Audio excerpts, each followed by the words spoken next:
El fet que ens hagin acomiadat no ens han donat cap indemnització i en els casos que som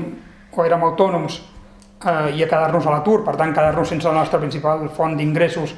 tampoc tenim dret a cap mena de subsidi. El fet de ser autònom és el pitjor que hi ha a nivell laboral a l'estat espanyol, perquè tu pagues els teus impostos, pagues 256 euros al mes, facis o no facis vacances, però si et quedes sense feina, malgrat haver pagat sempre aquesta quantitat o la quantitat que et demanen, no tens dret a cap mena de subsidis. Val a dir que en el cas dels corresponsals hi havia diferents casuístiques. Hi havia qui estava contractat amb una altra emissora, amb algun altre mitjà de comunicació i tenia com a complement la feina a Catalunya Ràdio. Per tant, aquesta persona és diferent d'aquells que estàvem pràcticament al 100% a Catalunya Ràdio, que aquesta era la nostra principal font d'ingressos i que quan ens acomiaden ens quedem amb una mà al darrere i amb una mà al davant, no tenim cap mena d'indemnització, no tenim cap mena de subsidi i per tant no guanyàvem res. Sí, tant jo com altres 13 companys o 14, el nombre exacte no el recordo, hem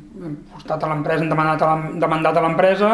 i el judici el tenim el 21 de juliol uns i em sembla que un dia després uns altres. Hi ha una companya, que és la companya de Reus, que cobria la zona de Reus, que ja l'ha tingut el judici. A més, ella amb el hàndicap de que a banda de que l'han acomiadat, ella va tenir una invalidesa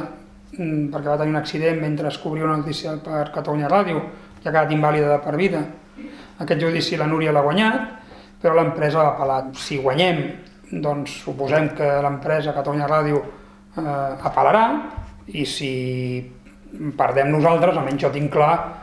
que apel·laré. Per tant, aquest procés es dilatarà en el temps i el que anem a buscar, que és que se'ns reconegui que som treballadors de la ràdio, es dilatarà amb el temps i no sabem quan acabarà tot això. Però va per allà perquè tingueu en compte que ens han acomiadat a finals d'abril, la demanda es va presentar en els terminis previstos i per tant el judici ha sortit el 21 de juliol, o sigui que això va per llarg.